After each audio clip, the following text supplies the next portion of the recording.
Y voy a hablar de un tema que a mí me parece que es desconocido en España, que no aparece en los libros en los que yo explico, manuales en los que yo explico a los alumnos, y que me parece que es de relevancia para el conocimiento y la formación de cualquier español del momento. Para empezar, quiero recordar que España llegó a explorar y a administrar cerca de 2/3 de lo que es hoy el territorio de los Estados Unidos, ocupando mucho más incluso de territorios que hoy pertenecen a Canadá. Es muy conocido el conjunto de exploraciones que España hizo en lo que es América del Norte actual a lo largo de los años, en tiempos históricos. Y estos hechos son conocidos y recordados, últimamente y de forma brillante por Fernández Armesto en Our America, Stanley Payne, Gibson, Godwin, en determinadas revistas, Kessow, la exposición fantástica de The Legacy y en el libro en el que reflejó Eva García este tipo de representaciones, o en otros libros que están al alcance de cualquiera, en cualquier librería o biblioteca. Y sin embargo, en el imaginario colectivo de lo que es la historia en general, se dice que en 1620 peregrinos ingleses llegaron a América del Norte a bordo del Mayflower y que fundaron la colonia de Plymouth en Massachusetts y que ahí nació los Estados Unidos. Lo dice Donald Trump, por ejemplo, el 29 de abril.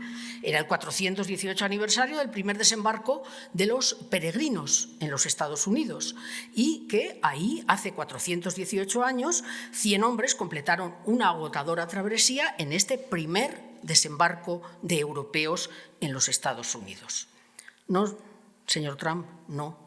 Los primeros europeos que se asentaron en lo que hoy es el territorio de los Estados Unidos fueron 3 cerdos y unas cabras, según se ha dicho en la expedición de la que ahora voy a hablar de Ponce de León. Para poner en valor lo que yo defiendo, voy a hablar muy sucintamente, porque no hay tiempo para más, de expediciones, estructura política, educación, ingeniería, economía y de cómo España ha contribuido en los últimos años en el nacimiento y desarrollo de lo que son los Estados Unidos.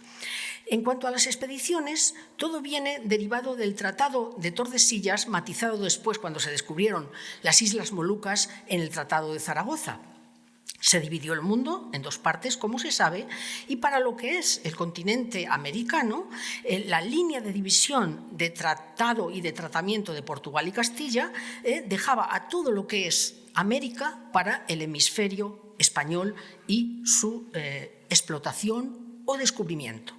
De hecho, la lista de expediciones que hubo a Norteamérica son enormes, como mínimo 48, algunas por distintos exploradores y otras por los mismos, de las cuales solo les pongo la lista para que vean que realmente son muchas, 48 en los tiempos históricos. Solo recordaré las más importantes, la de Ponce de León por ser la primera que llegó a Florida y le puso así ese nombre porque era el día de la Pascua Florida, el día de la Pascua de Resurrección, y por eso ese territorio se llamó Florida. Álvarez de Pineda exploró y cartografió todo lo que son el Golfo y la zona de Texas, lo que es Pánfilo de Narváez y solamente un momento en Álvar Núñez Cabeza de Vaca, porque no se ha hecho justicia a un personaje como este. Un hombre que naufragó y que después de naufragar, y hoy tenemos en línea para poder ver su obra Naufragio, recorrió 8.000 kilómetros andando durante 9 años y es el primer gran explorador de lo que es la historia de los Estados Unidos. A lo largo de esos 9 años, él fue a la vez esclavo o chamán de determinadas tribus de América del Norte y también cirujano, porque se ha llegado a reconocer que salvó la vida a un indio al que una flecha le había atravesado el pecho, siendo el primer cirujano del corazón de que se tiene noticia en la historia.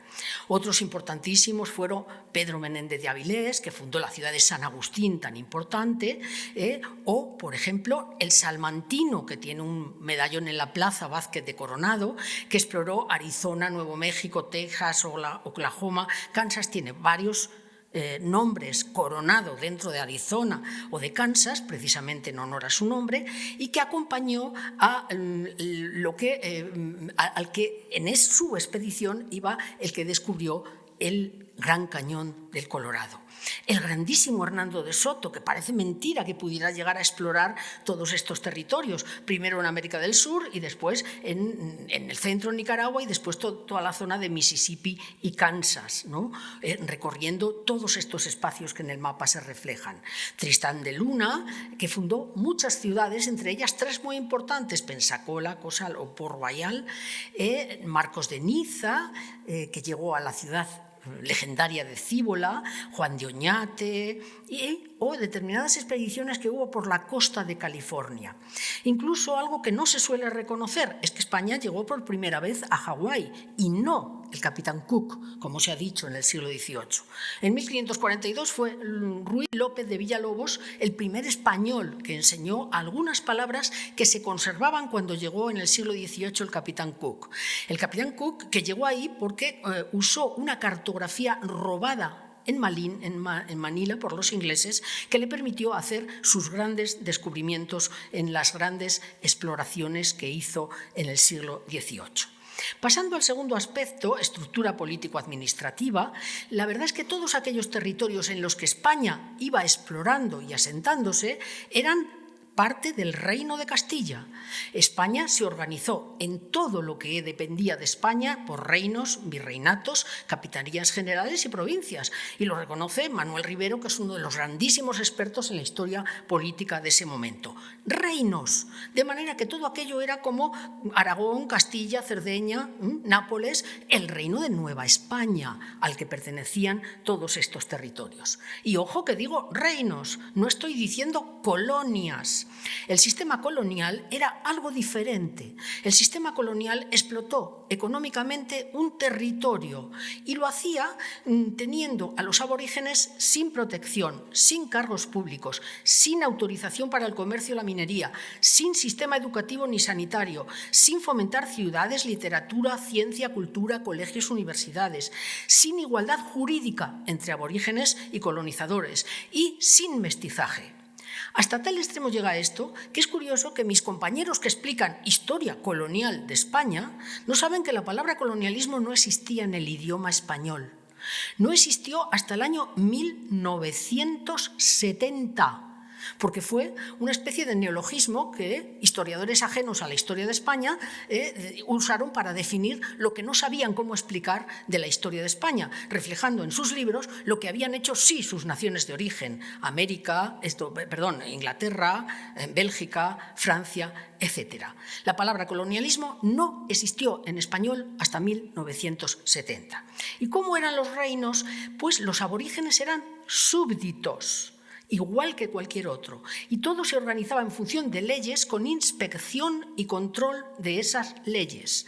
Es muy conocido el tipo de leyes que hubo para el gobierno de Nueva España, de Norteamérica en este caso, como las leyes de Burgos, las primeras que existieron, ordenanzas que dio Carlos V en Granada, donde decía que se tratara a todos por igual, las consultas que Carlos V hizo a esta universidad, a Francisco de Vitoria, para tratar a aquellos aborígenes de forma justa y ética, así salieron las leyes nuevas, o la junta que se hizo en Valladolid, también con miembros de esta universidad, para debatir qué se debía hacer con los indios, eran personas o no eran personas, había derecho o no había derecho a bautizarlos, y los juicios de residencia con los que se juzgaba a quienes habían ocupado cargos de alta responsabilidad en América tras su mandato para corregir aquello que fuera corregible, y los protectores de indios, que no existió en ningún sistema colonial mundial.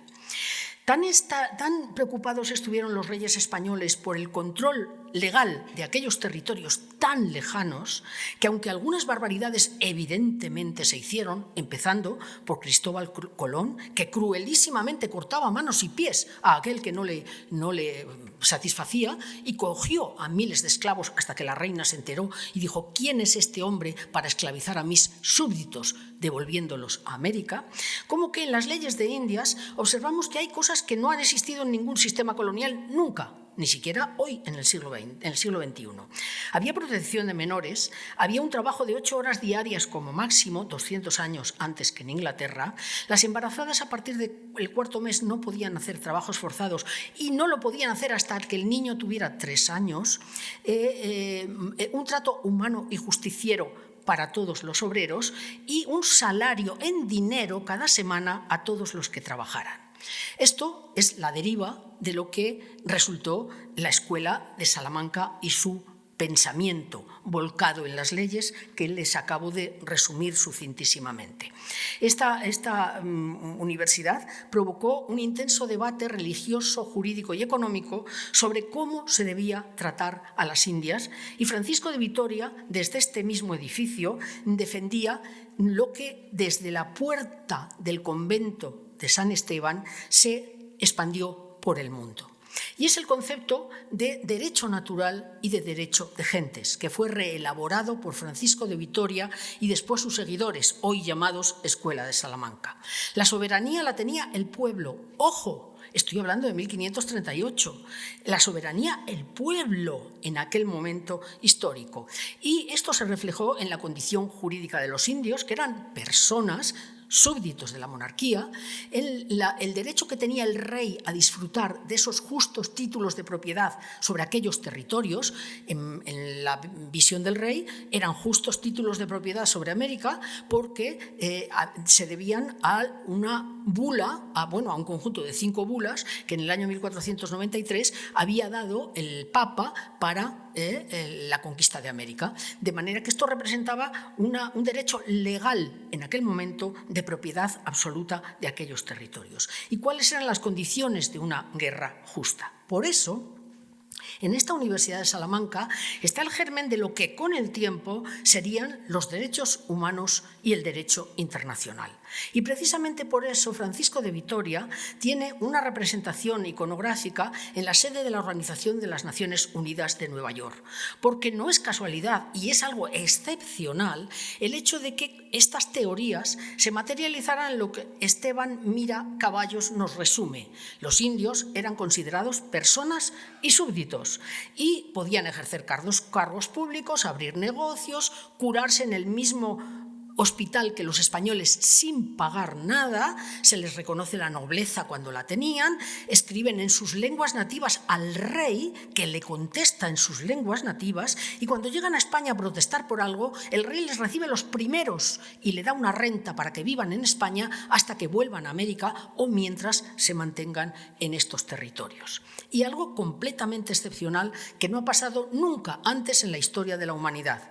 Una novedad absoluta que es la prohibición de la esclavitud de todos los súbditos de la Corona de Castilla, desde el año 1500. De hecho, las únicas leyes de protección de indios en toda América son leyes españolas.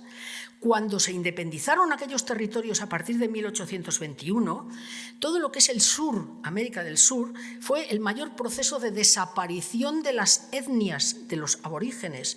Y en el norte nunca se censaron. Por lo tanto, no se sabe cuántos apaches u otros hubo, ni siquiera se supo cuántos había, según explica Elvira Rocabarea.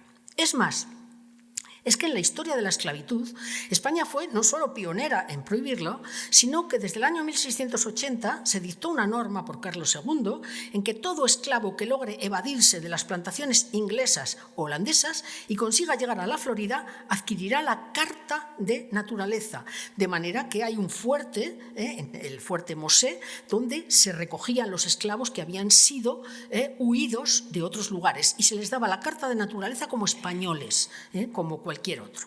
Entonces hubo un genocidio en América por parte de los españoles.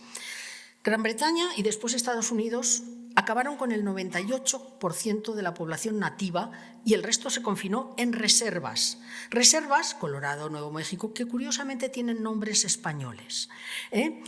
Es curioso que en realidad, por ejemplo, en 1763, oficiales británicos entregaban mantas contaminadas con viruela a los nativos para que murieran.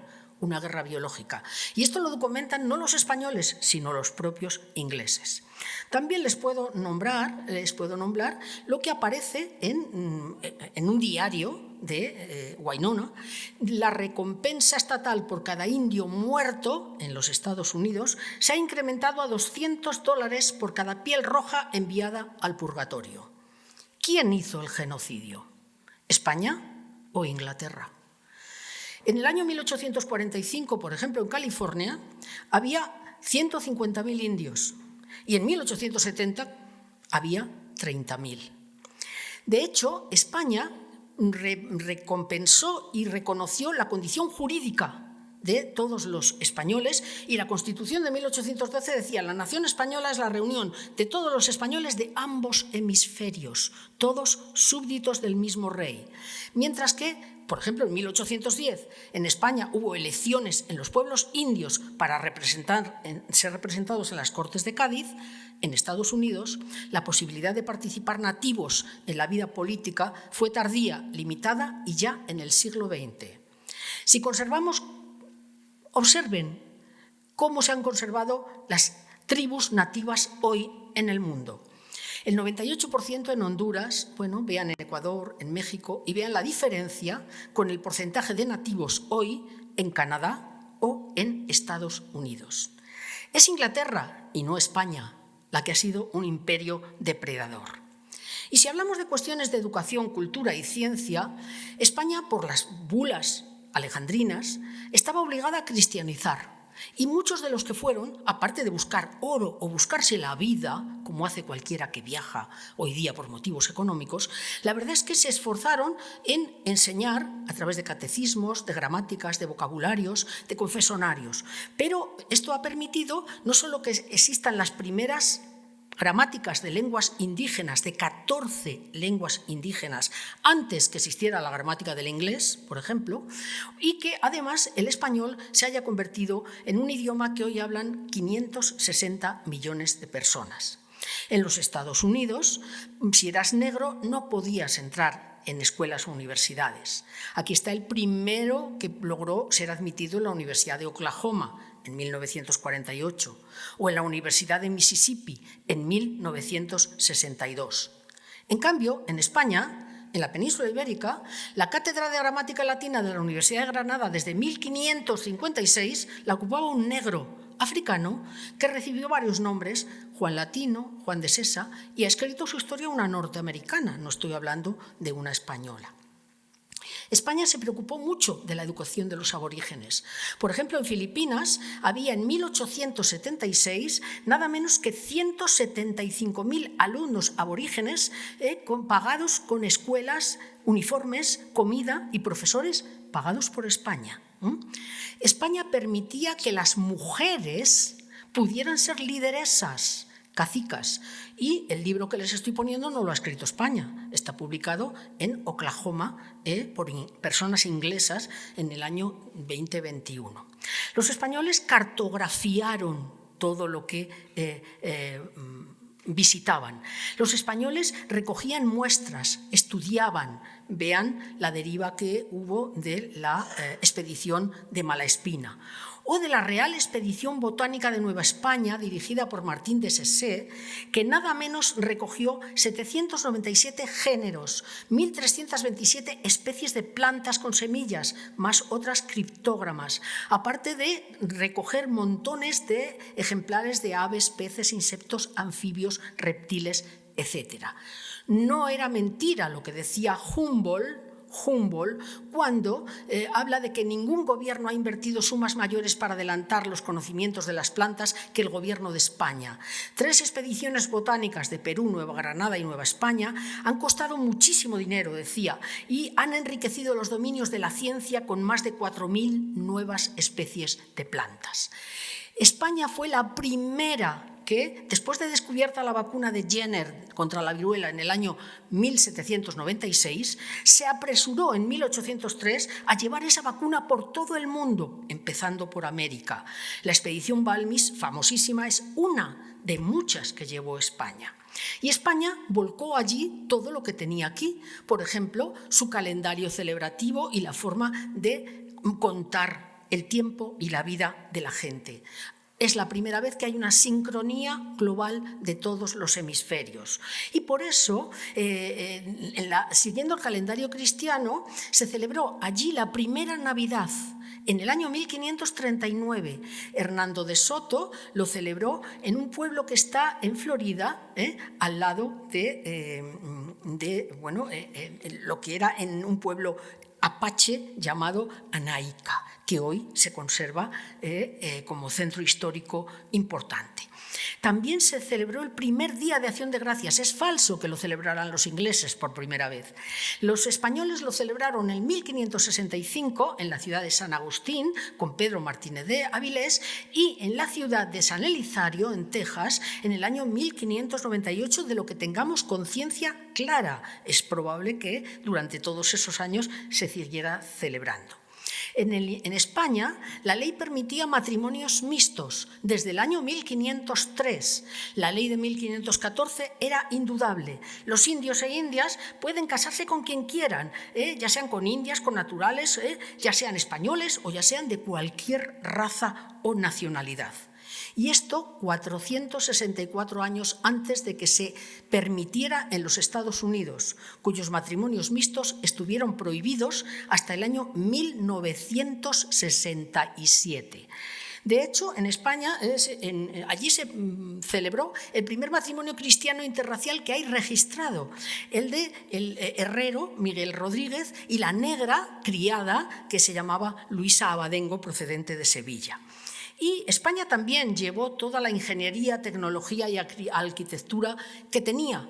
Todo lo que tenía lo llevó allá. Por ejemplo, allí no había rueda con utilización para transporte, carros, poleas, cabestrantes, elevadoras, tornillos, arados, alfarería, regadío, brújulas, cuadrantes y todo lo que tiene que ver con la navegación y la exploración del espacio, técnicas de salazón de pescado, de hierro, de metalurgia, astilleros, las monedas, ciudades, caminos, ranchos, misiones, fuertes, acueductos, la vid, el vino, el vinagre, garbanzos, lentejas, arroz, lechuga, espinacas, acelgas, berenjenas, ajos, cebollas, la música y los instrumentos musicales, perros, ganado bovino, porcino, gallinas, caballos. Y aquí hago una parada, porque se dice que la raza tradicional americana es la raza Mustang. Perdón, la raza Mustang viene de España, fue llevada de España y se llamaba Mustang porque viene de la mesta, los rebaños de ganado de la Edad Media, que de meseteño pasó a mostrenco y pasó a Mustang. Es más, es que cuando llegó la época de la independencia de los Estados Unidos, Washington deseaba un burro español y se lo pidió. Y Carlos III le mandó un burro al que le puso el regalo real como nombre.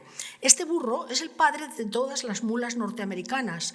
Es símbolo oficial de lo que es hoy la Academia de West Point. Es el burro que regaló Carlos III a Washington, que es hoy convertido en el símbolo de lo que es la Armada de los Estados Unidos. ¿Cuáles eran estos espacios por los que España mostró y demostró sus técnicas de cultivo? En realidad no tuvo una implicación militar. Cuando había guerra era pues una guerra más bien de defensa y para asentar, no para exterminar era una misión poblacional. Por eso hicieron ciudades con planimetría ortogonal según orden de Fernando el Católico, en 1513, en ángulos rectos las calles. Y así hicieron 214 fuertes, presidios, arsenales, astilleros, acueductos, hospitales. Hicieron 71 misiones para ayudar a los indios y enseñarles a cultivar, a las letras, a aprender a leer, a aprender a sobrevivir con una cultura superior a la que en origen tenían. Destacan las 21 creadas o imaginadas por el fraile, Fray Junípero Serra, en Alta California. Y además hicieron montones de rutas y caminos. Si uno analiza la cantidad de ciudades que tienen en los Estados Unidos nombres españoles, queda sorprendido. Es más, es que muchas de estas ciudades, es que no solo hay una ciudad. Por ejemplo, Cádiz hay en Indiana, California, Wisconsin, Ohio y Kentucky, pero hay muchas más. Por ejemplo, el legado andaluz. Hay muchísimos lugares que tienen nombres de cosas andaluces. España hizo hospitales, el primero en la primera ciudad fundada por españoles, San Agustín, en 1597, pero no se dejen engañar por la fecha. En todas las misiones había atención médica a los enfermos. Y si miramos las misiones que hay, pues vean, por ejemplo, no tengo más que nombrar en Arizona, en Nuevo México, en Texas, por ejemplo, en Alta California, las que planificó el gran Fray Junípero Serra, pero también con un intercambio enorme cultural y científico en estos lugares de asentamiento. Por ejemplo, vean un himno cantado en las misiones de origen español, cuyas fuentes las hemos recogido en América del Norte. Fuertes para la protección del territorio, en Georgia, en Florida, montones de presidios que, como dice el profesor Jorge Luis, que ha tenido el privilegio de venir a escucharme, muchas gracias, aunque él vive en los Estados Unidos, pues es un grupo de soldados que defendía el territorio, especialmente las misiones. Les recomiendo los libros que este señor ha escrito sobre este tema y otros sobre los presidios. Si miramos solo los presidios que hubo de 1780 a 1800, 20 años, miren los que había y la cantidad de caminos que había entre ellos. Presidios en zonas alejadísimas de España, como el territorio de Nootka, y siguiendo más arriba en los territorios de Alaska, porque Alaska fue reclamada para España y de hecho perteneció a España durante muchos años y hay bibliografía al respecto. Hay muchísimas rutas y caminos que crearon los españoles, desde el importantísimo Camino Real de Tierra Adentro, que va desde México a la ciudad de Santa Fe, que tiene nada menos que 2.574 kilómetros, a los otros caminos que iban por California o que unían San Luis o San Francisco con otros territorios. Y no olvidemos la enorme ruta del Galeón de Manila, que desde que se creó la posibilidad de viajar desde Acapulco a Manila sin problemas con los distintos ritmos de las corrientes de agua, lo que descubrió Urdaneta, se permitió que hubiera un importantísimo tráfico internacional desde Acapulco a Manila y después a través de los caminos reales hacia la flota de Indias hacia España, convirtiéndose por primera vez en el mundo una economía mundial. Wallerstein dice que no porque estuviera todo el mundo implicado, pero era claramente mundial porque atañía a todos los productos importantes y a la posibilidad de disfrutar en todo el mundo de cualquier tipo de producto oriundo de otro lugar. Aquí tuvo claramente influencia lo que es la influencia de la moneda española. Los reyes católicos hicieron una reforma monetaria en 1497, creando una moneda nueva que respondía en valor a su peso en plata, que se llamó el real de A8 y que se convirtió en la primera moneda mundial. En la época de Carlos V empezó a incluirse en esta moneda lo que son las columnas de Hércules, que era el símbolo de uno de los símbolos iconográficos y heráldicos de Carlos V. Y lo que es más sorprendente es que esta moneda se extendió por el mundo, siendo el valor la misma moneda con acuñaciones, con resellos de otros lugares. Solo les pongo algunos: de Arabia Saudí, de Tailandia, de Sudán, de Zanzíbar, de China, del Golfo Pérsico, de Hong Kong. Les estoy poniendo solo algunos. Y de hecho, en el primer Congreso de los Estados Unidos se aprobó que el Spanish Dollar fuera la moneda de pago entre patriotas. La guerra de independencia de los Estados Unidos se pagó en real de A8. Y de hecho, los dólares proceden en su iconografía de lo que es el real de A8, de lo que son las columnas de Hércules y la filactelia que unía al escudo de Felipe de Carlos V. Y está absolutamente reconocido. El dólar español es la más importante, famosa moneda mundial de plata, pero que incluso se acuñó en papel. Aquí tienen una moneda norteamericana de Georgia en papel, 55 dólares españoles en papel, o lo que vean aquí, 5 dólares con la imagen del real de A8 español todavía. Espacialmente, la moneda del real de A8 circuló durante mucho tiempo, durante todos estos lugares del mundo. ¿Ustedes lo sabían? Es más, ¿hasta cuándo? El real de A8 y las monedas españoles circularon como monedas oficiales en el mundo, en Estados Unidos hasta 1857, en Canadá hasta 1870 y en China hasta 1900. Y si vamos a la última parte, la España y el nacimiento de los Estados Unidos, no tengo mucho tiempo, pero necesito que sepan esto. Carlos III, en 1779, junio, declara la guerra a Inglaterra y se pone a favor de las 13 provincias unidas levantadas en armas. Ha habido una exposición importantísima en España, en el Museo Naval en el año 22, sobre la importancia de la Armada española en la independencia de los Estados Unidos. Yo no puedo más aquí que apuntar 4 cosas. Pero vean, por ejemplo, la cantidad de circunstancias armadas en las que España, directamente el ejército español, participó en lo que es la guerra de independencia de los Estados Unidos. Destacar a personajes, podríamos destacar a muchos, pero hay uno que es imposible de olvidar: el general Bernardo Gálvez, que después llegaría a ser virrey de Nueva España. Este hombre, con un valor absolutamente excepcional, facilitó un montón de dinero, medicinas y arma a los revolucionarios de las 13 colonias, al nacimiento de los Estados Unidos. Es el héroe de las batallas famosísimas de la Movila y Pensacola. Es el hombre que conquistó a los británicos 3 fuertes y 3 puertos que ahora no puedo determinar, y tanto como que se creó una ciudad, la ciudad de Galveston, para reconocer la importancia de Gálvez en el momento. Si hablamos de la financiación de la guerra, la verdad es que a España le costó cantidades astronómicas. Ha sido estudiado día por día todo lo que España mandó, oficialmente o extraoficialmente. Esto fue más difícil de establecer y lo ha estudiado Guerrero Acosta. No les enseño la lista, pero está en línea, cualquiera lo puede mirar.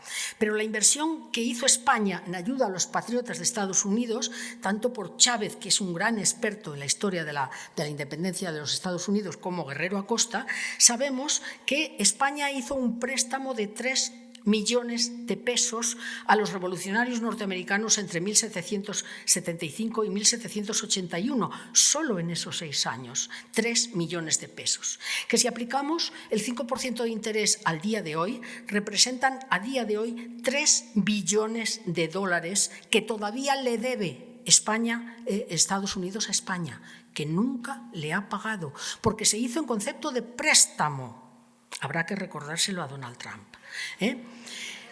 España pagó mucho, pero también pagó en vidas humanas. Más de 8.000 marineros murieron y perdió más de 33 buques. España se volcó. Por ejemplo, la Catedral de Málaga no tiene 2 torres porque el dinero de la segunda torre se mandó para los revolucionarios. Y desde luego, la independencia de los Estados Unidos parece que representa el principio del fin del Imperio español, porque a medida que los Estados Unidos iban añadiendo territorios a las 13 colonias iniciales, España iba perdiendo territorios de Nueva España.